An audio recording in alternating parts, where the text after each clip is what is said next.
তোরে 24 ঘন্টার মধ্যে আমি জবাই করবো কুত্তার বাচ্চা। তুই কই আসিস বল। হ্যাঁ জবাই করবো তোরে। ইয়েস তোকে জবাই করবো। তুই তোরে আমি টুকরা করে যদি নদীতে না ভাসাইছি আমার তুই যা করলি কই যা তুই ভয়েস রেকর্ড করবি করে তুই পানিতে ফেলা কুত্তার বাচ্চা। তোমার আমি চুদছি। তো অবশ্যই আমি তো কইতাছি তোরে মারমু আমি। আমি কইতাছি তো তোরে মারমু। না তোমার মারমু। আমার শখ হইছে। তুই এই কুত্তার বাচ্চা এই শুয়োরের বাচ্চা তোর ইলিয়াস কই? তোর ইলিয়াস কই? কুত্তার বাচ্চা। তুই মিলে তোর ইলিয়াস কই? খানতে বলা তোর ইলিয়াস কই? এখন? I don't know.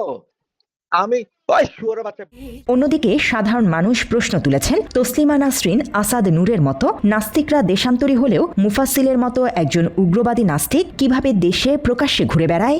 সে ধর্মীয়ভাবে সে ধর্মকে অবমাননা এবং আল্লাহকে নিয়ে, ইসলাম নিয়ে, নবীকে নিয়ে সে বিভিন্ন কটূক্তিমূলক বক্তব্য তার রয়েছে। ইসলাম বিদ্বেষী হওয়া সত্ত্বেও তার বিরুদ্ধে ইসলাম অবমাননার, ধর্মীয় অবমাননার বহুত মামলা রয়েছে। তো সে কি করে বাংলাদেশে অবিলম্বে তাকে প্রশাসনকে এবং কি মাননীয় প্রধানমন্ত্রীকে তাকে গ্রেফতার করার জন্য অনুরোধ জানানো হলো। মুফাসসিলের মৃত্যুদণ্ড চাই।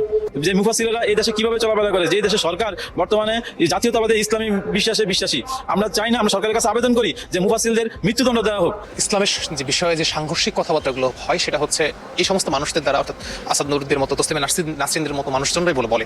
এবং এই সাথে সাথে যদি আমি বলি, নতুন করে যারা এসেছে তারা কিন্তু নতুনভাবে ইসলামের, আমাদের যে ধর্মপ্রাণ মুসলিম আমরা রয়েছে, আমাদেরকে নতুনভাবে নতুন কায়দায় আমাদেরকে আঘাত আনা হচ্ছে। তো আমরা এটা কিভাবে 5 আগস্টের পরবর্তী ছাত্র জনতার অভ্যুত্থানের পরবর্তী সময় এসে যে তারা প্রকাশ্যে কিভাবে ঘুরে বেড়ায়, এটা আমাদের কাছে একটা অবাকের বিষয়। মুফাসসিলকে ঘিরে দেশে কোনো অপ্রীতিকর ঘটনা ঘটার আগেই তার বিরুদ্ধে কার্যকরী পদক্ষেপ নেওয়ার দাবি সচেতন মহলের। News desk, Bangla edition. আমি নিজেকে নাস্তিক বলে ঘোষণা দেয় আমার অনেক ঘনিষ্ঠরা, যারা এতদিন চুপ ছিল সন্ত্রাসীদের বিরুদ্ধে, যারা সাক্ষ্য ছিল দশকে যে মুফাসসিল এত কাপুরুষ যে ধর্মে জন্ম হয় সে ধর্ম সত্য হতে পারে না। এখন আমি নিজেকে নাস্তিক বলে ঘোষণা দেয়